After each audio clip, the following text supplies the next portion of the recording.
সুজাতা দত্তের আয়োজনে বসন্ত উৎসব 2026-এ পালিত হলো হাওড়ার শালকিয়ায়। অশোক ঘোষ স্মৃতি রক্ষা কমিটির পরিচালনায় হাওড়ার শালকিয়া পীরতলা মোড়ে বসন্ত উৎসব পালিত হলো সাড়ম্বরে। 18 থেকে 27 বয়সীদের জন্য ক্যারাম প্রতিযোগিতা, 1 থেকে 5 বছর শিশুদের জন্য যেমন খুশি তেমন সাজো প্রতিযোগিতা, দোল উৎসব উপলক্ষে বালক বালিকাদের মধ্যে রং পিচকারি বিতরণ, বসে আঁকো প্রতিযোগিতায় সকল প্রতিযোগীদের পুরস্কার বিতরণ করা হয়। অনুষ্ঠানে প্রধান অতিথি হিসেবে উপস্থিত ছিলেন সাংসদ প্রসূন বন্দ্যোপাধ্যায়। এছাড়াও উপস্থিত ছিলেন হাওড়া উত্তরের বিধায়ক গৌতম চৌধুরী সহ বহু বিশিষ্ট ব্যক্তিবর্গ।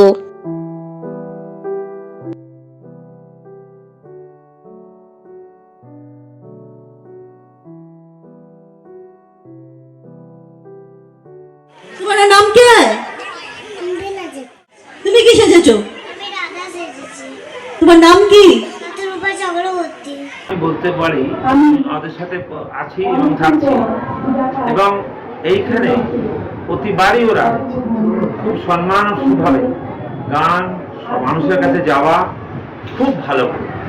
বাবা ছিলেন যেরকম ভালো, আর ততক্ষণ ছেলে মেয়েরা কিন্তু সঙ্গে থাকে। আর ছোট মেয়ে তো দুর্দান্ত, সে ক্ষেতের গায়ে রাস্তার ধারে ও যে খাইয়ে দেয়, আমি চোখে দেখেছি। এখন সব একটু খাইয়ে দেবো দাদা, এত ভালো মেয়ে ভাবা যায় না। এইসব মেয়েরা আমাদের দলে হওয়া দরকার।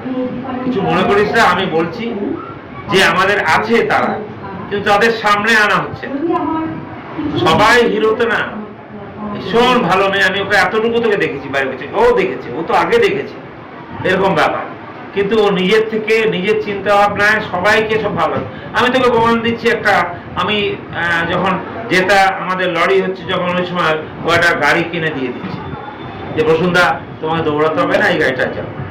খাওয়া দাওয়া ব্যবস্থাপনা খুব ভালো। ওইরকম লোককে মানে আমার মনে হয় আমাদের দলে জিতলে ওকে রাখা হয়, ওইরকম রাখা দরকার।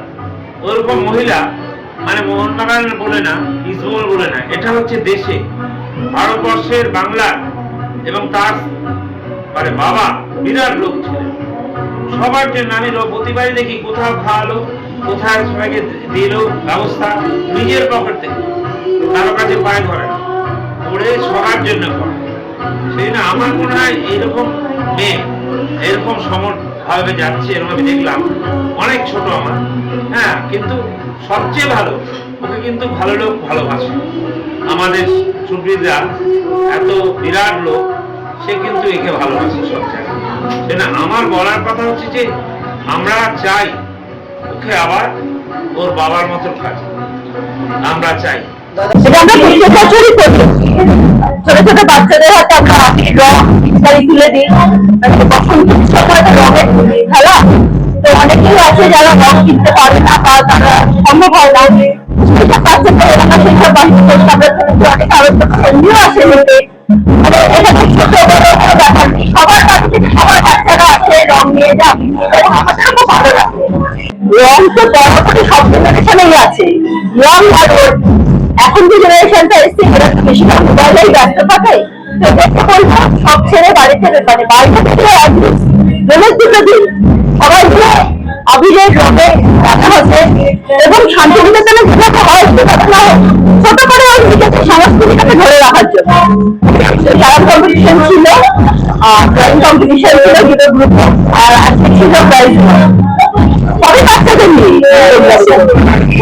আমাদের বাচ্চারা শুরুতে শাড়ি বিতরণ হয় মহিলাদের কাছে, তারপরে আমরা দুর্গাপুজোর সময় শাড়ি বিতরণ করি, বসন্ত উৎসবে বাচ্চাদের মধ্যে আবির রং দিই আমাদের, তারপরে যে ভ্যাকসিনেশন ক্যাম্প হয়, এখানে আমাদের চলতেই থাকি।